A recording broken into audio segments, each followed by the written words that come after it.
नमस्कार दोस्तों, मैं किशन साहू स्वागत करता हूं आपको अपने YouTube चैनल पर। दोस्तों, जैसा कि आप सभी को पता है, 23 जनवरी 2025 से रेलवे की बम्पर भर्तियों का ऐलान हो चुका है। यानी कि 33 से 34 हज़ार पद में आप लोगों के आवेदन होना हो चुके हैं प्रारंभ। तो कक्षा 10वीं यदि आप लोग उत्तीर्ण हो तो बिल्कुल इस वैकेंसी को आप लोग अपना बना सकते हो। रेलवे ग्रुप डी की वैकेंसियां आ चुकी हैं दोस्तों। अब मैं आप लोगों को इस वीडियो में ये बताने वाला हूं कि आखिर में रेलवे ग्रुप डी में यदि आप लोगों का दुर्भाग्यपूर्ण सिलेक्शन हो जाता है तो आप लोगों को करना क्या होगा, यानी कि क्या क्या काम वहाँ करना होता है ग्रुप डी में यदि आप लोगों का सिलेक्शन हो जाता है। तो सब कुछ डिटेल में विस्तार पूर्वक मैं आप लोगों को समझाने का प्रयास करूँगा। छोटी सी रिक्वेस्ट है, वीडियो को अंत तक जरूर देखिएगा, तभी आप लोगों को पूरी जानकारी समझ में आएगी। तो चलिए शुरू करते हैं आज की इस वीडियो को।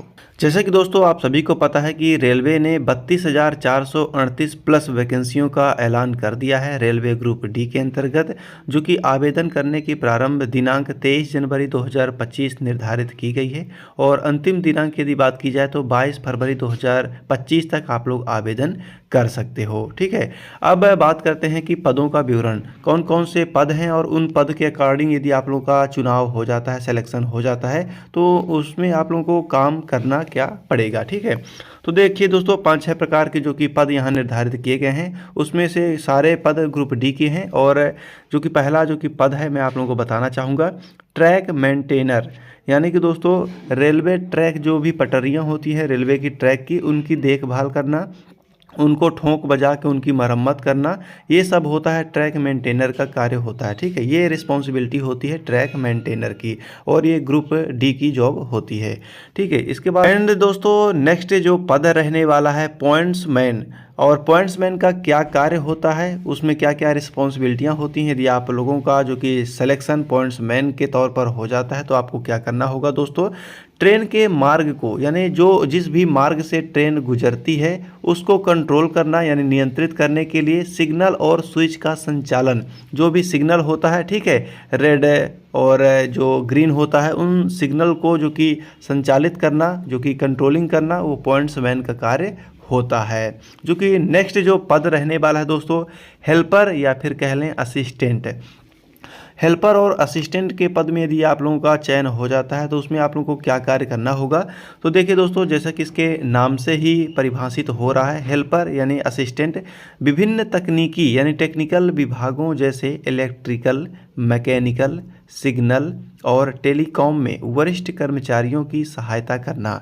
यानी आप लोग देख पाएंगे रेलवे बहुत ही बड़ा डिपार्टमेंट है दोस्तों, उसमें कई प्रकार के डिपार्ट बने होते हैं, technical department, electrical department, mechanical department, signal department. तो उस डिपार्टमेंट में जो भी मतलब सीनियर वरिष्ठ जो कर्मचारी अधिकारी होते हैं, उनकी सहायता के लिए पाना, पेचकस, स्क्रू, नट बोल्ट, ये सब मतलब हेल्प करने के लिए एज अ असिस्टेंट के तौर पर आप लोगों की जो कि तैनाती की जाती है।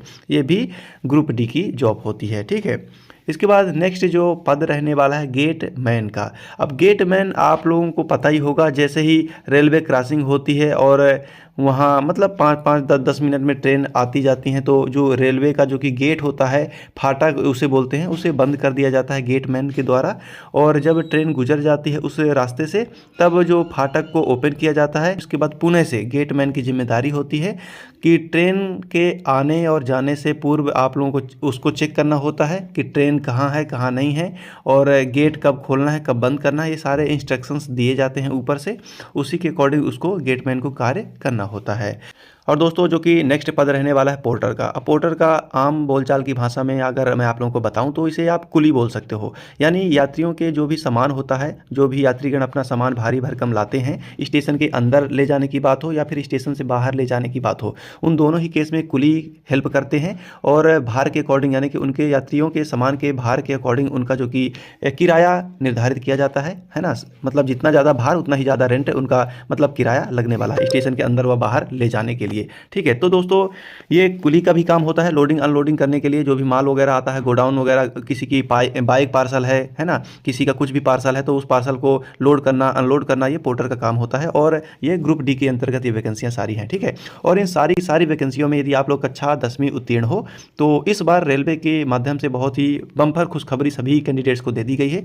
यदि आप लोग 10th क्लास पास आउट हो तो बिल्कुल आप लोग एलिजिबल हो आवेदन करने के लिए। नहीं तो दोस्तों 2019 में जो वैकेंसी आई थी ग्रुप डी की उसमें 10+2 यानी कि कक्षा 10वीं प्लस आपका ITI भी कंपलसरी था, परंतु इस बार रेलवे ने बहुत ही अच्छा किया है उन सभी कैंडिडेट्स के लिए जिन्होंने ITI नहीं कर पाए या फिर पैसा रुपया धन दौलत ज़्यादा ना होने की वजह से वो लोग बेचारे ITI नहीं कर पाए। इस वजह से वो लोग रेलवे की किसी भी वैकेंसी में अपना फॉर्म नहीं भर पाते थे, परंतु रेलवे ने इस मतलब मैटर पर शायद विचार किया तो उनको शायद लगा हो कि रेलवे में ग्रुप डी की जो भी वैकेंसियां होती हैं उसमें ITI को कंपलसरी करना सही नहीं है। तो जिस वजह से ITI को मतलब कि निकाल दिया गया है, हटा दिया गया है बिल्कुल पूरी तरीके से, और सिर्फ आप लोग 10th पास हो तो बिल्कुल इस वैकेंसी को अपना बना सकते हो। ठीक है, काम तो देखिए दोस्तों रहेगा ही इसमें, मतलब मेहनत का काम होता है, फिजिकली आप लोगों को वर्क करना होगा इन सारी जो ग्रुप डी की वैकेंसियाँ हैं। अच्छी बात यह है कि मेल और फीमेल दोनों ही कैंडिडेट इस जो ग्रुप डी की वैकेंसी आई हैं 33-34 हज़ार,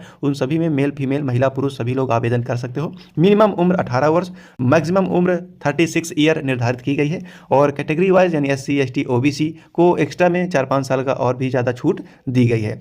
और यही बात करते हैं कि आवेदन शुल्क कितना है, तो देखिए दोस्तों SC ST और जो फीमेल महिला कैंडिडेट हैं, दिव्यांग भाई बहन जितने हैं, उनका 250 रुपया आवेदन शुल्क लगने वाला है। और एग्ज़ाम यदि आप लोग दे देते हो यानी कि CBT 1 पहला एग्ज़ाम यदि आप लोग देते हो, फेल हो या फिर पास वो मैटर नहीं करता, परंतु यदि आप लोग एग्ज़ाम हॉल में अटेंड करते हो तो आपका पूरा का पूरा 250 रुपया रिफंड वापस आपके बैंक अकाउंट में आ जाएगा। ठीक है, और यही बात करते हैं जनरल और OBC कैंडिडेट्स का, उनका 500 रुपया लगेगा आवेदन चार्जेस, और ये लोग भी यदि एग्ज़ाम अटेंड करते हैं तो उस कंडीशन में इनका 500 में से 100 रुपया चार्जेस काट के 400 रुपया उनके बैंक अकाउंट में क्रेडिट कर दिए जाएंगे। ठीक है, तो दोस्तों ये बहुत ही अच्छी वैकेंसी है, आप लोग अपना बना सकते हो क्योंकि इसका सिलेबस वगैरह बहुत ही नॉर्मल है, नथिंग है, और थोड़ा सा आप लोग मेहनत कर लोगे, 1 से 2 महीने ईमानदारी से पढ़ लोगे तो बिल्कुल 2025 में आप लोग रेलवे में सरकारी नौकरी का आपका जो कि सपना पूरा हो सकता है। तो आई होप कि आपके सारे डाउट क्लियर हो गए होंगे कि रेलवे ग्रुप डी के अंतर्गत यदि आप लोगों का चयन हो जाता है तो किस किस प्रकार की आप लोगों को कार्य वगैरह करना पड़ता है। तो चलिए दोस्तों आज के लिए बस इतना ही, और जुड़े रहिए चैनल से, इसी प्रकार के नॉलेजफुल अपडेट आपको टाइम टू टाइम मिलता रहेगा। थैंक्स फॉर वॉचिंग दोस्तों।